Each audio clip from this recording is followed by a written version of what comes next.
IndiGo సంక్షోభంపై రాఘవులు రాష్ట్రం పారిశ్రామికంగా శరవేగంగా ముందుకు పోతుందని, లక్షల కోట్ల పెట్టుబడులు, లక్షల ఉద్యోగాలంటూ చంద్రబాబు ప్రభుత్వం కబుర్లు ఎక్కువగా చెప్పి అందుకు తగ్గట్టుగా కార్యాచరణ లేకుండా వ్యవహరిస్తుందని సిపిఎం పొలిట్ బ్యూరో సభ్యులు బి రాఘవులు ఎద్దేవా చేశారు.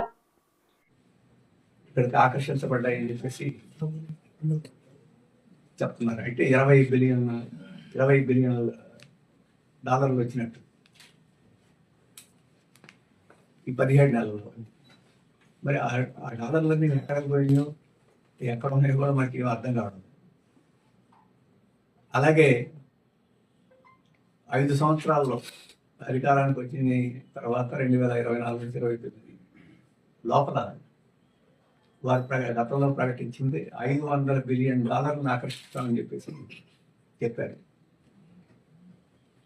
ఈ రకంగా మనం అంటాం మామూలు పరిభాషలో ఎత్తులు చెప్పుకోవడం వల్ల ఉపయోగం ఉండదు. ఇటుగా గతంలో మనం ఆ ఎత్తులన్నీ ఎలా ఉన్నాయో ఆచరణ ఇప్పుడు కూడా అదే పరిస్థితి ఉంటుందని మేము భావిస్తున్నాం. అందుకని మేము రాష్ట్ర ప్రభుత్వానికి సూచించేది ఏంటంటే ఈ రకంగా ప్రచారం కోసం చెప్పేటప్పటి కన్నా నిర్దిష్టంగా రాష్ట్రానికి ఉపయోగపడే పారిశ్రామికీకరణ మీద కేంద్రీకరించాలని చెప్పేసి మేము భావిస్తున్నాం. ఇక్కడ ఉపాధి సృష్టించే పరిశ్రమలు రావాలి, వెనకబడిన ప్రాంతాలను అభివృద్ధి చేసే పరిశ్రమలు రావాలి. అంతేగాని విదేశీ పెట్టుబడులకి లాభం చేకూర్చే పద్ధతిలో ఇక్కడుండే సంపదని వాళ్ళకి అప్పగించే పద్ధతి ఉండే పెట్టుబడి మనకు అవసరం లేదు. కానీ ఇప్పుడు కూటమి ప్రభుత్వం అటువంటి ప్రయత్నం పెట్టుబడులు రావు, కానీ ఇక్కడ భూములు మాత్రం వాళ్ళకి దారాతత్వం చేసేస్తాం. మేము ఇక్కడ పెట్టుబడి పెట్టబోతున్నాం అని చెప్పేసి ఇంత భూమి ఇవ్వమని, ఇంత ఇవ్వమని చెప్తారు. వీళ్ళు భూములు అప్పగిస్తారు. అప్పగించిన తర్వాత ఖాళీగా పెట్టి ఆ తర్వాత లాభకరంగా అమ్ముకుని వ్యాపారం జరుగుతున్న పద్ధతి. ఇప్పుడు కృష్ణపట్నం వాడవేల గురించి చెప్తున్నారు. అక్కడ 2700 ఎకరాలు అదాని గారికి 20 సంవత్సరాల క్రితం ఇచ్చారు. ఇప్పుడు వరకు అక్కడ ఏమి పూచిక్కులు కూడా పెట్టలేదు. మరి ఆ 2800 ఎకరాలు తీసుకొని ఎందుకు అభివృద్ధి చేయడం లేదు ఈ ప్రభుత్వం కానీ గత ప్రభుత్వం కానీ? కాకినాడ SEZలో 10,000 ఎకరాలు అన్నారు. నూనె శుద్ధి కర్మాగారం వల్ల అది లేదు. ప్రైవేట్ సంస్థ వచ్చి రిలయన్స్ వాళ్ళు అక్కడ పెడుతున్నారు, అది లేదు.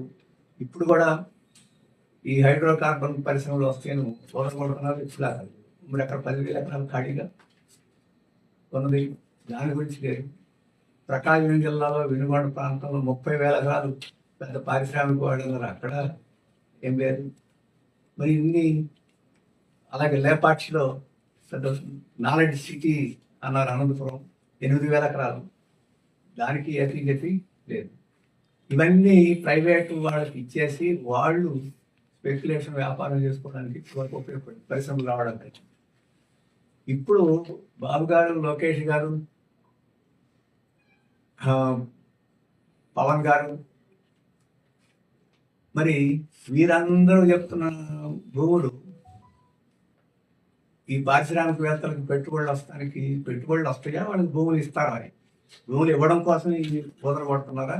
ఎందుకంటే భూములు ఇవ్వడానికి ప్రజలు అంగీకరించరు కాబట్టి వీళ్ళని అంగీకరింపు చేసి వీళ్ళని మభ్య పెట్టాలంటే ఇటువంటి కుదర కొట్టాల్సిన అవసరం ఉందని చెప్పేసి కనపడుతుంది. ఇది మంచిది కాదని చెప్పేసి చెప్తుంది. అలాగే పరిశ్రమ రావాలని మేము కోరుకుంటున్నాం. ఇక్కడ గూగుల్ డేటా సెంటర్ వస్తుంది. ఆ గూగుల్ డేటా సెంటర్ అదాని గారికి వస్తుందా లేకపోతే ఆంధ్రప్రదేశ్కి వస్తుందని చెప్పేసి, అదాని గారి కోసం గూగుల్ సెంటర్, టాటా గారికి గూగుల్ సెంటర్, ఈ రకంగా మనం తప్ప రాష్ట్రానికి గూగుల్ సెంటర్, డేటా సెంటర్ అనేది ప్రపంచానికి అవసరమే. కానీ ఇక్కడ గూగుల్ సెంటర్ పెట్టి ఇక్కడ 300 మంది కన్నా ఎక్కువ ఉపాధి రాదు. కానీ గూగుల్కి అంత చౌకగా విద్యుత్తు, చౌకగా నీళ్లు ఇవన్నీ ఇవ్వాల్సిన అవసరం ఉంది. వాళ్ళకి గ్రీన్ ఎనర్జీ పేరుతో పెడతామని చెప్పి అంటున్నారు. అంటే ఇక్కడ నీరు ఇది కాదు, ఇక్కడ గాలి, ఎండ ఇవన్నీ కూడా వాళ్ళ ప్రయోజనం కోసం. ప్రపంచంలో ఇప్పుడు ఉపాధి బాగా సృష్టించగలిగే పరిశ్రమలు ఫుట్వేర్ ఇండస్ట్రీ ఉంది, టెక్స్టైల్ ఇండస్ట్రీ ఉంది, గార్మెంట్ ఇండస్ట్రీ ఉంది, ఫుడ్ ప్రాసెసింగ్ ఇండస్ట్రీస్ ఉన్నాయి. ఇవన్నీ ప్రపంచంలో ఉన్నాయి. ఆఖరికి ఎలక్ట్రానిక్ ఇండస్ట్రీలో కూడా తగినంత మంది ఉపాధి కలుగుతూ ఉంది. ఇటువంటి వాటి మీద ఫోకస్ పెట్టకుండా ఈ డేటా సెంటర్లు లేకపోతే ఇటువంటి సెంటర్లు వాటి వల్లనే ఉపాధి పెరిగిపోయి సంవత్సరానికి 2 లక్షల ఉద్యోగంలో వచ్చేస్తాయి అని చెప్పేసి చెప్పడం అనేది అది నమ్మశక్యమైనది కాదని చెప్పేసి మేము చెప్తున్నాం. అందుకని మేము రాష్ట్ర ప్రభుత్వానికి ఇచ్చే సలహా ఏంటంటే, ఒకటి, ఈ పెట్టుబడులు